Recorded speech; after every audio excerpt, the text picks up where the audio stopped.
Okay, it's late on I guess it is now, early Tuesday morning, a little bit past midnight. Again, just want to make sure that you had a video to help you on the quiz. So, as far as the reading, starting at page 211, and then as we look at 211, this it's called the WISC, this Wechsler Intelligence Scale for Children. I want you to know some things about it, just as far as it's really kind of the best thing out there as far as the most research has been done for it. Is maybe as far as the ages, says ages 8 to 18. I'm looking on page 211. It says measures of intelligence, and it's the second paragraph. So it talks about the WISC 3, WI SC, and then also too there's two IQs that goes over performance and full scale. So you want to verbal and performance. You have a verbal, a performance, and then you also have a full scale where it's all together. And then as far as you might want to know what the two most reliable are, and that's the Stanford Binet and the WISC. I want you to understand what standard deviation is. What I'm looking for is, getting an understanding. There's a chart on here on page 213, and make sure you know as far as like the way these the Wechsler deviation scores. They're 15 points. Okay, so what that means is 100 is your average. So if somebody makes a 115, that's one standard deviation. It's 34%, 34.13%. And then negative one standard deviation is 85. So scores between 85 and 115, that is going to be 64% of the people. So in our exam, we had a standard deviate the mean, which the mean is the average, was 75 point. I get actually it got cut off a little bit here, but I can look it up here real quick. Okay, our average was 77.15, so 77.15, and what that means is we know that the average was 77.15, and we had a standard deviation of 10.8. So that means 68% of the people that got between, say, 68% of the scores were between 87 and 67. And then also, that second standard deviation, where we're adding all four, there's four total there. So 13.59 plus 34.13 plus 34.13 plus 13.59. That's two standard deviations.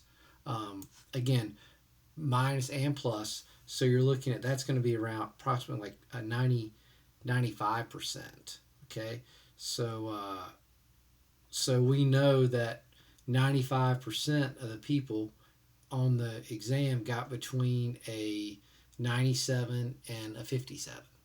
Okay, then there are a few outside, either low or higher or lower. So that's why that standard deviation is so good to have. It shows us where the scores are without having to see everything together. Um, so then, so that's it. So now I'm at page 213. I'm going to try to do a better job of this, and we're going to try to move through this pretty quick to where it's not going to take forever or seem like it takes forever. So we got the IQ and school achievement. Okay, so again, know that IQ scores are correlated with various measures of school achievement. It basically says children with high IQ scores typically do better on standardized tests of academic achievement, have higher school grades, and complete more years of school. It's kind of common sense, and a lot of it too is something we like to do things we're good at. So people that are good at this fluid intelligence, people that are good at building things, they like to build things, and they were always usually had like a gift. It came easy, so they like to repeat that. I want you to know what correlations are. As far as like you see where it says 0.5, and then there's negative too. So just be familiar with correlations. So a negative correlation means the opposite, and then a positive correlation, like here it talks about 0.4 and 0.6, and then like 1 is the most. That means 1 like every time. So that means 100% of the time, every time that somebody has every time somebody has a high IQ score, that means that they're going to have great academic achievements. Well, it says here that studies repeatedly show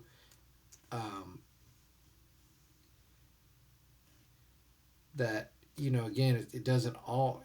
There's also been studies too where it's not going to, it's not a. Again, that's where the 0.4 and the 0.6 comes. I'm sorry, I keep going about this, but that means it's not perfect, but it's pretty good. Okay, it's almost like 75% of the time it's gonna be about right.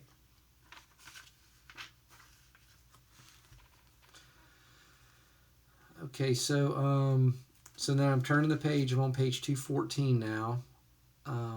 Again, one of the sentences I found interesting was it's towards the bottom. It says, furthermore, IQ scores are not very good predictors of social success, mental health, or personality. So I think that's something interesting there. And then, so under developmental changes of intelligence, stability of IQ, that's just basically the IQ.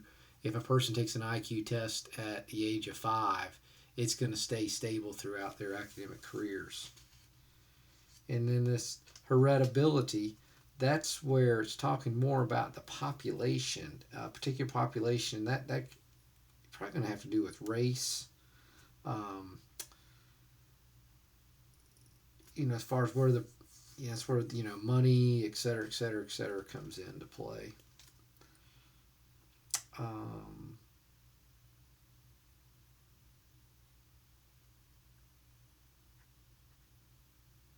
And what I mean by that is it says, I was just reading below when it talks about a lot of the problems with poverty is again the child, like sometimes they're just, again, there's a correlation that says they're not getting the nutrition they need, and because they're not getting the nutrition they need growing up, their cognitive levels are going to be lower. They're not going to be able to understand things as well.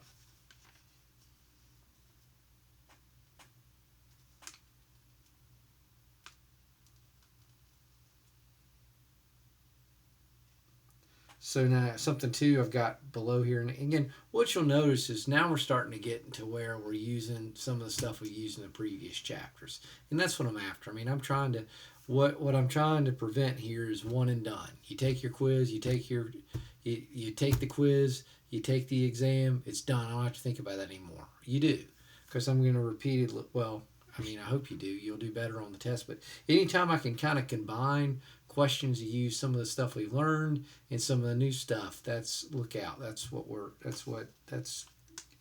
stuff that's highly likely to be on quizzes. So this one here talks about how studies show that correlation between IQ scores between monozygotic twins, identical twins, is 0.86. So that means, I mean, almost every time they're going to be closely related. The scores are going to be somewhat similar. But then dizygotic twins, it goes all the way down to 0.6. So that tells you there's definitely something. Remember, dizygotics pretty much just like them being, or they're just brother and sister type thing. And I don't know if I wonder if they did a thing where they had brother and sister, how they did. But anyway, point is, it's definitely lower.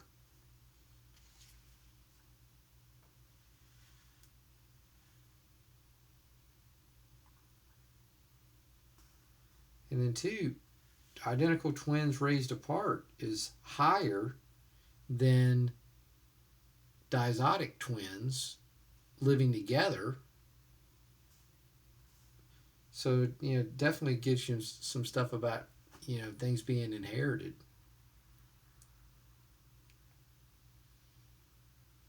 But then, too, I mean, most of the, I don't know the exacts, but I mean, I don't know. Okay. So, page 215. Okay. 215, first paragraph down says recent longitudinal studies. I want you to know what longitudinal studies is. And that's just a study is drawn out over a year. Or like maybe I think it's generally up to about 5 years.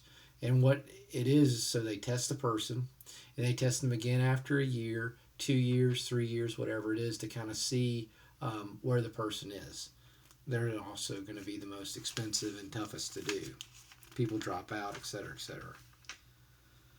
So then turning to page 216, there's something, the first paragraph says, currently most theorists believe that genetic factors establish an upper and lower limits or the reaction range of intellectual development. So obviously I see reaction range, chapter 2, it's even in parentheses.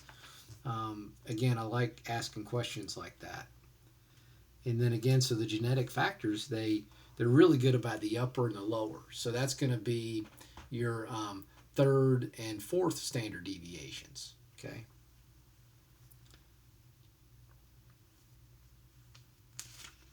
So then we stopped there, and then we skipped to page 221.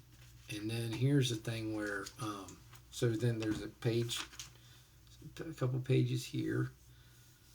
So again, here's the sentence I guess I was referring to. It says, 4 children experience a number of conditions that negatively affect their cognitive development, such as poor nutrition, inadequate health care, overcrowded living situation, low parental education, and chronic stress. So that's what I guess I was talking about before when I talked about money as far as with income. And then also too, I want you to know, so the second paragraph on page 221, it's got Sternberg, Grigorchenko, and Kidd, 2005. So there's your citation. So look out. And then it says that the IQ tests are not culture fair. So again, they're saying that it's you're going to be different results for different cultures. And then it's always been, these tests generally are, again, they're just generally made by white males. So naturally, a white male would probably have a slight advantage. That's, thank goodness, that's all changing. But as far as like that was one of the problems in psychology until really maybe like the 70s and 80s. I mean, there's definitely women that have done a lot. All races have done a lot to like maybe the 80s or 90s, but now it's getting more equal. And that's so important because, again, if it keeps being, white males, then therefore, then the information is not going to be accurate. And if the information is not accurate, then people aren't going to listen to scientific studies. So then there's a sentence here on the second paragraph. I guess it's like the third sentence. These researchers also argue that when a group differences in IQ or achievement tests are found among children socially labeled as white or black, Hispanic or Asian, the extent of differences and what group they favor depends on what's tested. So again, that's a lot of it just depends on what's tested, as it says. Okay, skipping through. I'm sorry, I'm trying to move quick. I need to have like a ticker or something. So okay, so schooling influences on page 222. Again, anytime we see these bullet points over here, again, that just makes for easy quiz questions. So Just be familiar with those. And then so then it says here too that the Senate some of the strongest evidence of the impact of schooling on children's intellectual development can be found in these studies that use a cutoff method to study early cognitive development. So that cutoff method would be a good quiz question. And again, and in the following paragraph on page 222, it says to summarize a number of studies emphasize the important influence of schools on children's intellectual development. Children who start school earlier remain in school longer and attend higher quality schools generally perform better on IQ tests. Again, just anytime it says to summarize, those are good things to know. And usually they're a little bit easier to read. So we're done with that one. So now we're skipping to page 227. So page 227 at the bottom, it's not mental retardation. It's what? Intellectual development disorder. And again, like I said, light on this. So I'm not going to ask many questions here, but just some things here as far as the second sentence is probably important. Students with intellectual development disorder differ from their same age classmates in their levels of intelligence and adaptive behavior. Adaptive behavior consists of skills that enable a person to live a socially productive life. Okay, so a lot of the things with intellectual development disorders, not so much the age, it's really about how severe the disorder is. Don't really, I mean, it's important, I'm sure, but when it says focus on teaching, there's so much to do, and I think we even talked about being limited today as far as how much information can be stored. So it's like focus on teaching. Don't really worry about those. I'm not going to ask anything directly off of those for this quiz. So then, so page 228, so the AAMR in 2002, which is a problem. It's 2016 right now, in case you're wondering. And then also too, we're using the DSM, which this is from 2013. So again, when this book was written, what I'm telling you wasn't really out then. Now, something I've noticed here, what they're doing, they've got mild, moderate, or severe / profound. So they are doing severe and profound together. Okay. Well, right here, you can see these right there. See where it says mild, moderate, severe? And you see those codes? Okay. Those are your codes. You'll have to know those. So when you do a diagnosis, you've got to put those codes and know what they are. So you notice it's a different code. Maybe before, I don't know, maybe in the DSM-4 IVTR, which was the one before the DSM-5, it didn't have a difference. But anyway, just know that there's know that there's a difference there.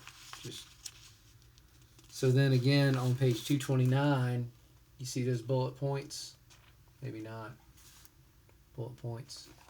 I did highlight them. See that? Okay. So those common areas of personalized support. Know the factors. You also just saw something highlighted. Know the factors. In genetic chapter 2, where we talked about the genetic abnormalities, that Fragile X syndrome, Tay-Sachs. Again, infections as far as rubella, syphilis, herpes simplex can cause mental retardation in their children. Fetal alcohol syndrome and low birth weight is another one there too. Because again, and then also any loss of oxygen in childbirth. Okay, so something that says here on page 230, 2:30. That's what time it is to go to the dentist. 2:30. Get it? 2:30. Sorry, did I just lose light there? I think I just lost light, but we'll be okay. All right. Keeping it real. Okay. Oh my gosh. Oh, there I am. It's just my computer was taking a little nap because I've been talking too long. Okay, so when it talks about their numbers here, I haven't looked up the current prevalence, but and that's how many people have it. But they're saying that people with mildly classified as mild intellectual disorder. This is on page 230 at the top. It said 89%. Moderate is 6%, and then severely is 5%. And then also too, I think table. I think I just told you the wrong thing. Know this table, okay? And not focus. It's not focused on teaching. It's just a table there, and again, because this is starting to use some of our stuff. So again, it talks about we got cognitive level, okay. So remember Piaget, we got concrete operational, pre-operational, and sensory motor. So again, these are things that we've been over as well. Knowing that, I think would be helpful. And also too, I mean, if it's talking about profound, I mean, again, it's dealing with the intellectual development disorder, as far as when it's profound. I mean, it's really not it's well below 35. A lot of times they can't even communicate much at all. Okay, so and then also too, says educational programs for students with mental retardation, and then it's on page 230. You see some bullet points there, so it might be which one of these is not type question. So now we get to page, so we're finished that. So now we're going to 233, which I really didn't help you out much there, but and again, I do want you to know this information. As far as the ethnic differences,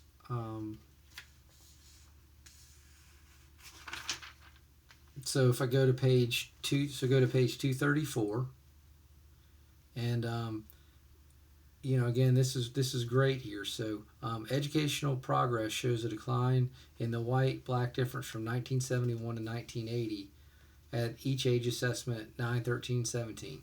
And again, they're saying they've had the gaps, getting better as far as being the same. It's improving 25 to 50%.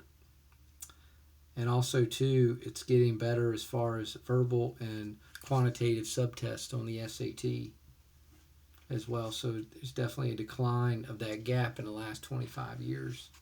And that's going to get better and better. And generally, unfortunately, a lot of times change takes 3 generations. Okay, we'll talk about that maybe more in class one day. But just generally, unfortunately, a lot of times, when the Irish, which you don't really think of the Irish as a minority, but for decades, for generations, they were really treated poorly. Italians, the same way. When coming to America.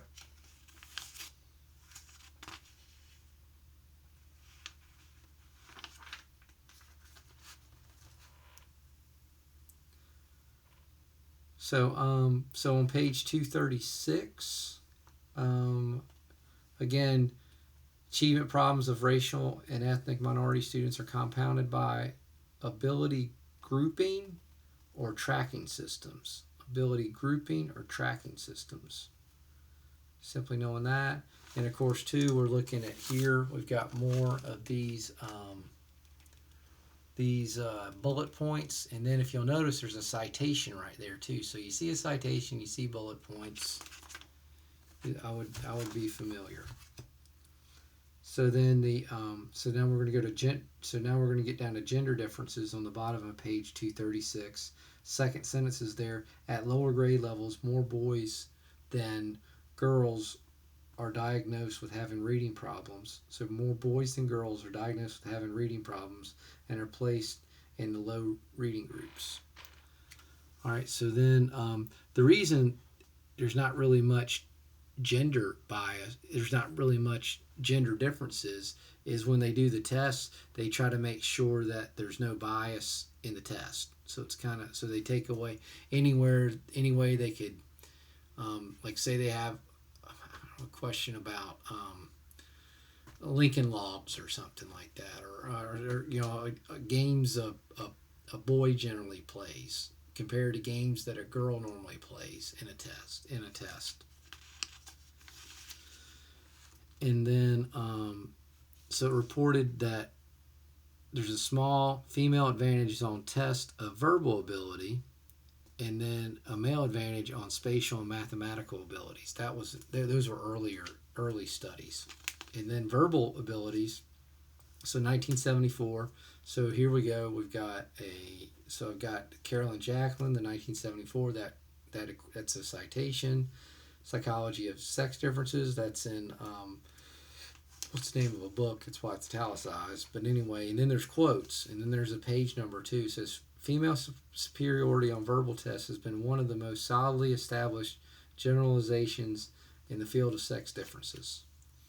So then we go down to the next thing, spatial abilities. So spatial skills are believed to contribute to gender-specific abilities in mathematics and science performance. So examples of spatial problem-solving skills include identifying hidden objects embedded in a complex design, the ability to rotate two three-dimensional objects in space, and the ability to reason about spatially presented information. And again, a lot of that is just, boys may have played with the, different, puzzles or stuff more than girls. So we've got these mathematical abilities. So differences measured between genders in student mathematics depends on the student's age and the type of test used. So during elementary and middle school, girls generally outperform boys on tests of computational skills. And then, so now we've got so then we're going to go to, I've got conclusions about gender differences. And of course, every time I have things about conclusion, summary, stuff like that, that's makes it easy to see. So it just says here, it's difficult to draw any firm conclusions about gender differences and cognitive abilities. So did I really need to read all that? Probably. So now we get some biological explanations. Again, so looking at biological explanations, it's on page 239, second paragraph. Another popular theory states that the female brain is less lateralized as the male brain. So what that means, that corpus callosum, the thing we had the exam questions about, in lateralization, the right and left brain working together. Again, if it's less lateralized, the women can tend to multitask better. They tend to think quicker between the right and left than males do. Males tend to be more compartmentalized, and that's what they mean by that. So think of it, it's kind of like right side or left side type thing.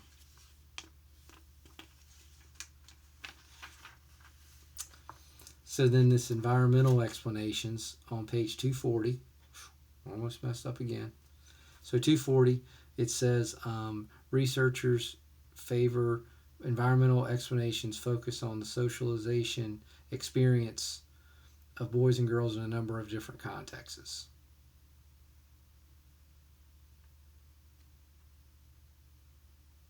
What does that really mean?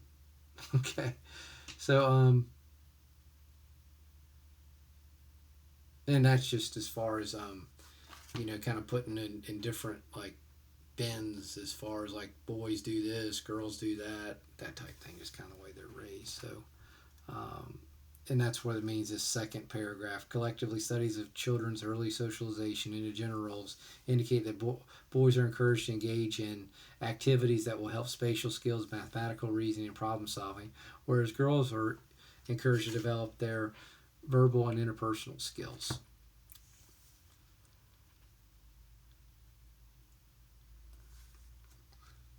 So then we're getting to multicultural. So now I'm going to page 241, third, two-thirds down the page, says multicultural education.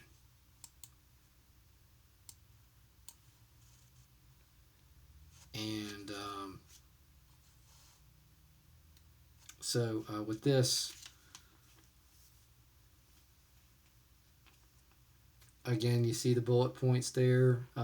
Maybe know what James Banks said as far as the two important goals.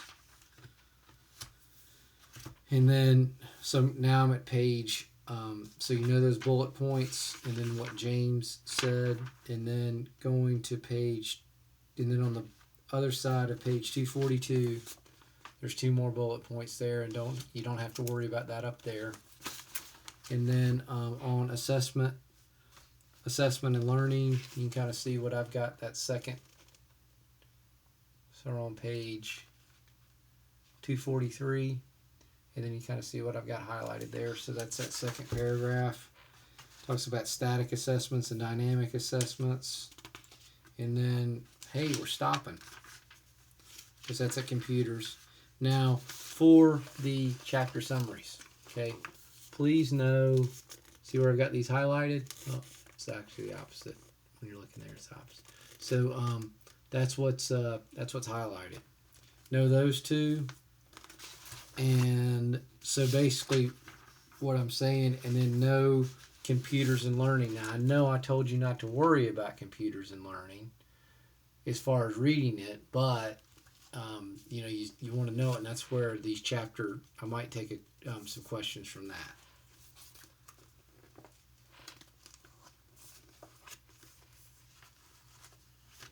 So now for the slides.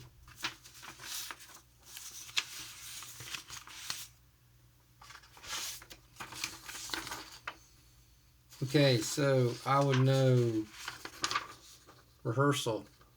So you're looking at this, see rehearsal, see what's highlighted. Let's make it easy for you. Elaboration, and I'm looking at the bottom there. Metacognition, that one. And I would know short-term memory, sensory memory, long-term memory, selective attention. Know this hamburger thing, because we're getting ready to write a paper, correct? So that hamburger helper paragraph, know that. And then you see where it says, man, I'm just all over the place, aren't I?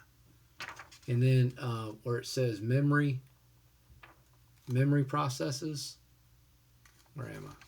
Yeah, memory processes. And then also declarative and procedural knowledge. And then with what we went over today,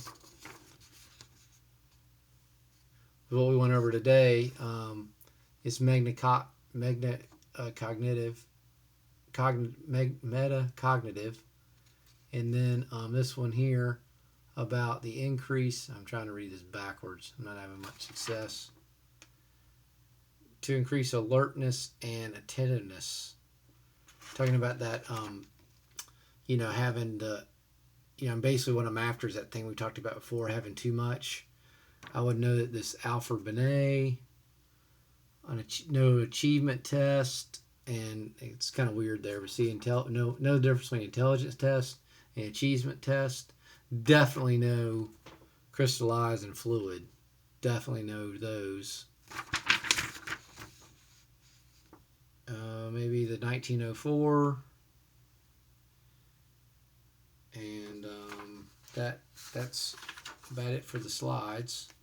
So I hope that helps you. I hope that you've made it 35 minutes with me, and I will see you on Wednesday.